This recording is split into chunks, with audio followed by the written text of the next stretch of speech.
Kid Satsang, Level 2, Session 2. Just because you failed at something doesn't make you a failure. Just because you failed at something doesn't make you a failure. Welcome to Kid Satsang, Level 2, for kids 10 to 14 years old. Since parents will decide whether they want their kids to participate in this satsang or not, I will first give a brief message for the parents before I begin the actual satsang for the kids. I am Dr. Aruna Bhargava. I conduct phone satsangs once a week for kids via free conference call. So I have level 1 and level 2 so far. Level 1 is for 7 to 10 year olds and level 2 is for 10 to 14 year olds. I started this 3 years back for my own grandkids. But through word of mouth, it kept growing. And as of now, over 50 kids from all over the country call in each week. I have a psychology and sociology background and have been a spiritual seeker all my life. These satsangs, therefore, are more spiritual than religious. They also provide life skills coaching for kids. In these satsangs, we call God Bhagwanji and see Him as the all-powerful, all-intelligent source of all things, whom we can experience as light and love. God or Bhagwanji is above us, all around us, and also lives in our heart as our very best friend. Kids learn to develop a close personal relationship with Bhagwanji, who guides them when they need help. For each satsang, I pick a topic that kids have to deal with in their lives, in school and outside. I also teach them some basic mantras, chants, and some spiritual teachings, and a brief meditation. At each satsang, I tell the kids a story to illustrate the teaching of the day. The satsang kids call me Nani.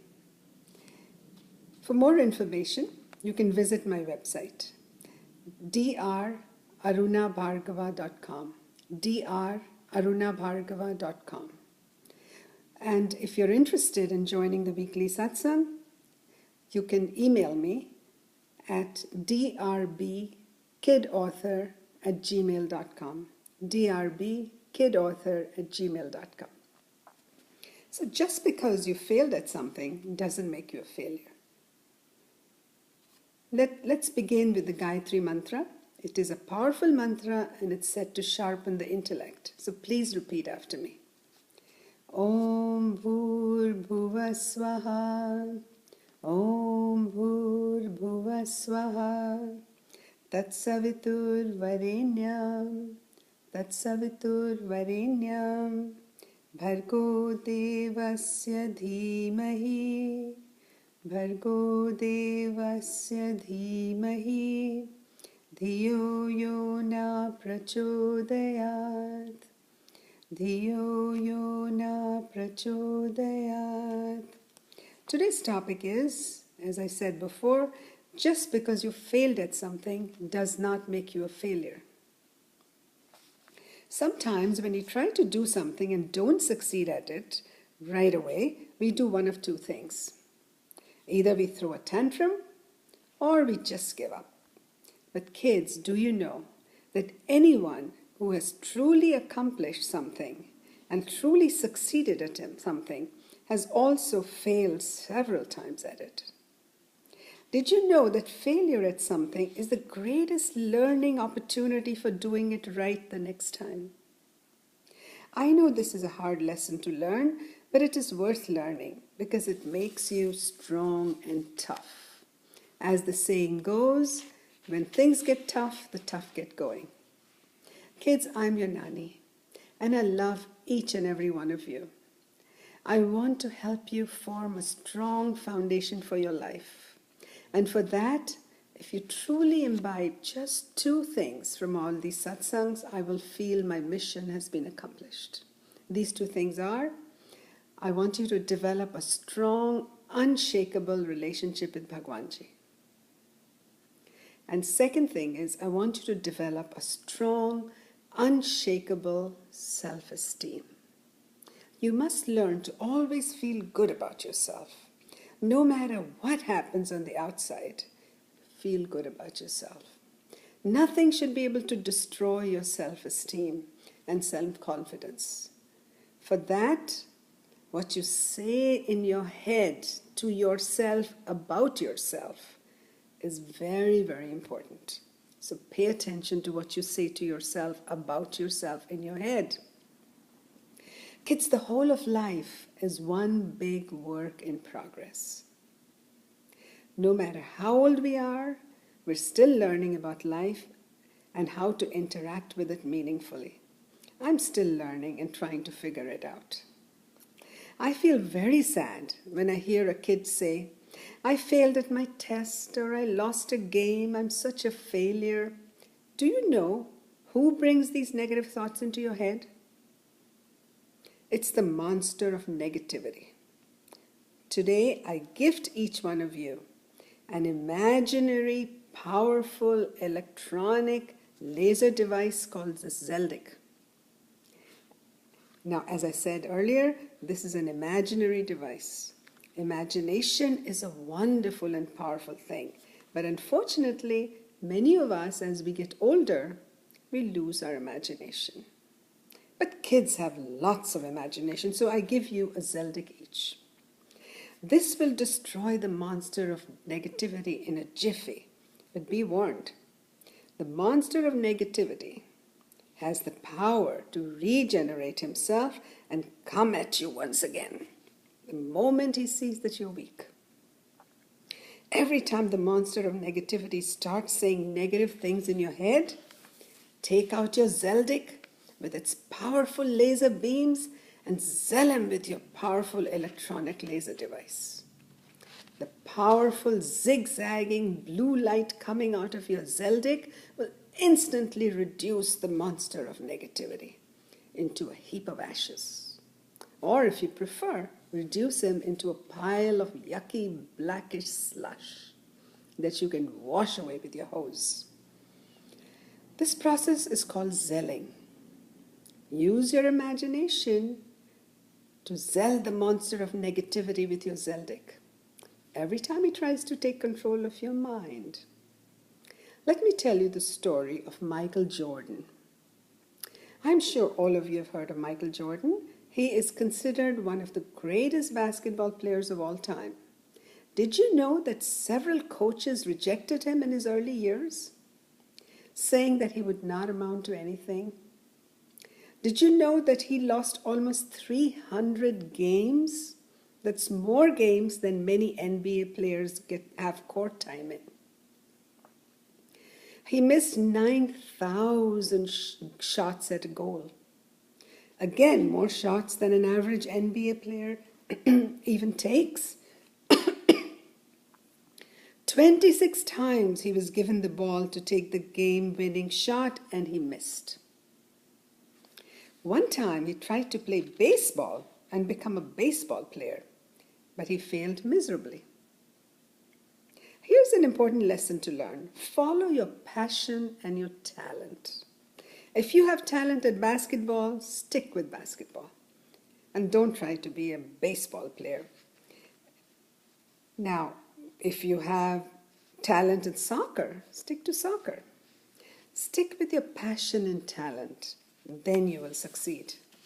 Michael Jordan goes on to say that the reason he has succeeded boils down to his constant failures. And he used his failure as a motivation to shoot for success. In other words, Jordan viewed failures as stepping stones towards success. His shooting average was just below 50%. So to score, he would have to take 2 shots, one to fail, the other to score. So kids, I don't ever want to hear you whine and say, oh, poor me, I'm such a failure, I lost a game or a competition or whatever. Girls sometimes feel, oh, I'm not as pretty as that other girl, Linda, in my class. She's so popular. I wish I had hair like her or clothes like her.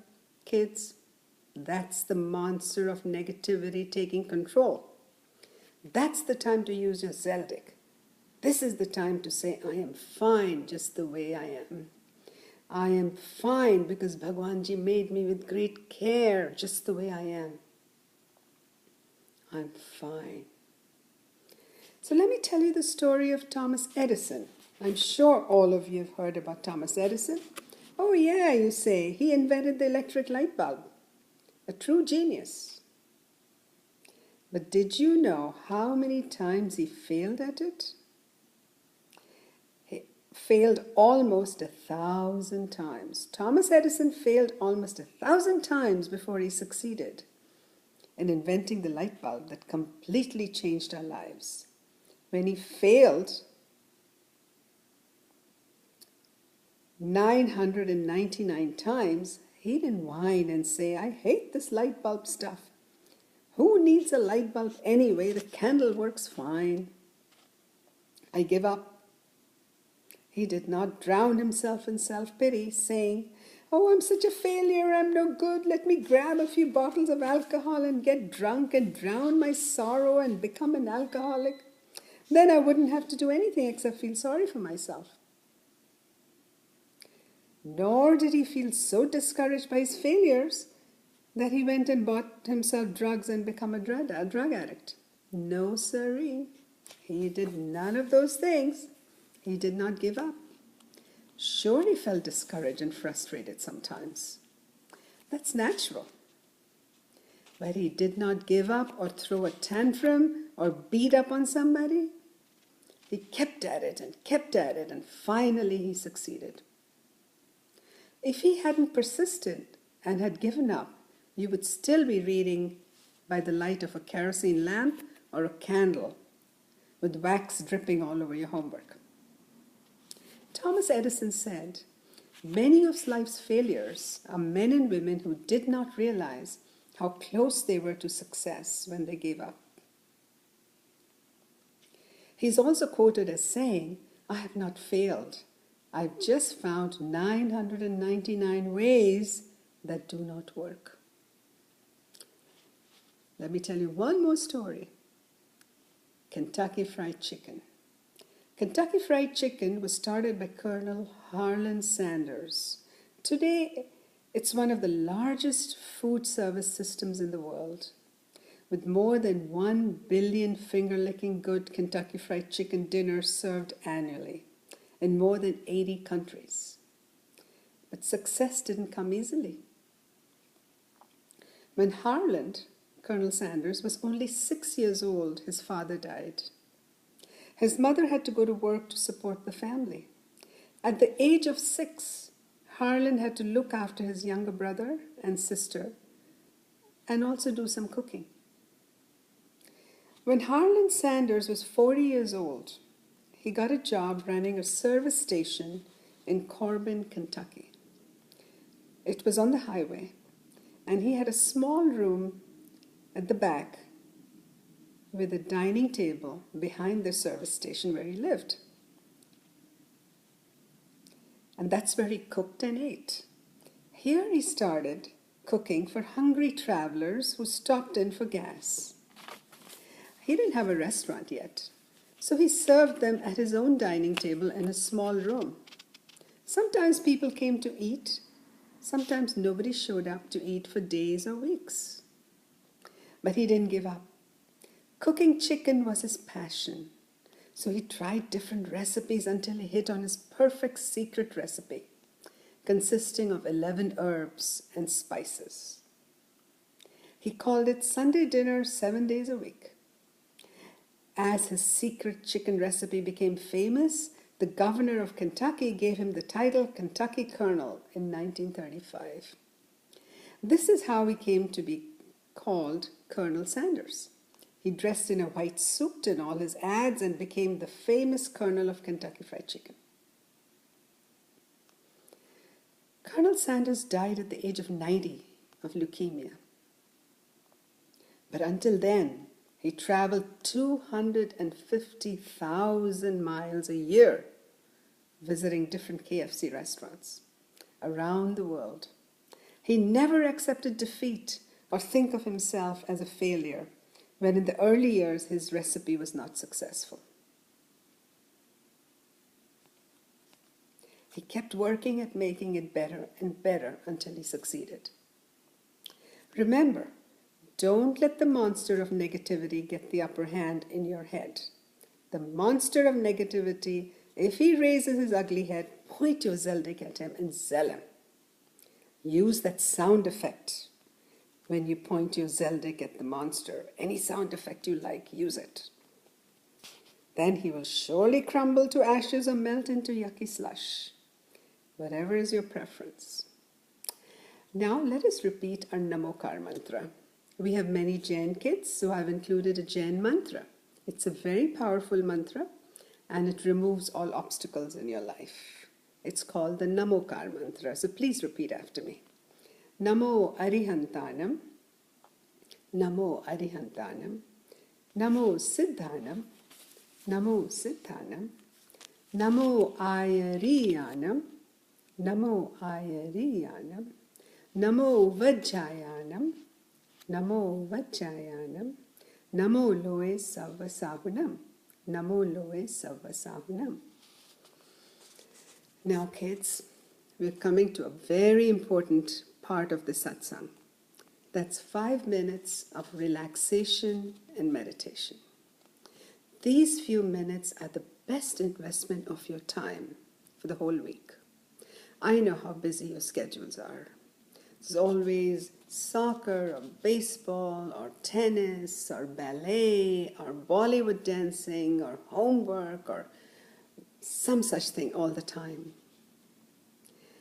And you don't have time to relax. These few minutes of relaxation are the best way to end a busy week and the best way to begin another busy week.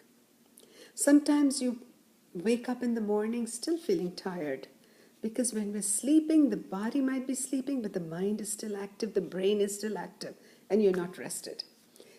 These few minutes of relaxation and meditation will relax your brain as well as your body. Every cell in your mind, in your brain and your body will relax. And you will have a good night's sleep. It'll be good for your health and it'll give you peace and joy. So now take a deep breath, close your eyes. If you wear glasses, take your glasses off. Lean back against the wall or your bed or a pillow or whatever makes you comfortable. If you need to stretch your legs, feel free to do that. Take a deep breath and get ready to relax. Now visualize this brilliant light above your head that's full of love and peace and joy. This is the light of Bhagwanji. As you breathe in, this God energy enters you from the top of your head and completely fills your forehead and your eyes and your ears and your cheeks and your lips and your entire face. As you breathe out all your fears and anger and frustrations and worries and problems down from the soles of your feet deep into the ground. Continue to breathe deeply. Once again, as you breathe in, you fill your neck and your torso and your entire back with this wonderful, loving, and powerful energy of God. Let it come in and fill your entire being. As you breathe out all your problems and worries and anxieties and fear and anger down from the soles of your feet deep into the ground. Continue to breathe deeply. Once again, breathe in this God energy and allow it to go down both your arms and legs, filling them with strength and health. As you breathe out all your fears and anger and worries and problems down from the soles of your feet deep into the ground. Now focus your attention on the bridge of your nose, that's the part of your nose between your nostrils. Then breathe in and out, slowly and deeply. Breathe in and out, slowly and deeply. Watch your thoughts go by like clouds in the sky. It doesn't matter whether they're good thoughts or bad thoughts, they're just thoughts. Don't argue with your thoughts. Don't fight your thoughts. Don't try to stop them. Just watch them and just let them float away like clouds in the sky. You just focus on the bridge of your nose. That's this part of your nose between your nostrils. And breathe in and breathe out. Breathe in and breathe out. Breathe in and breathe out. Kids, now your mind will feel very, very relaxed. And every cell in your body and mind are very relaxed. Now when you go to bed, don't run.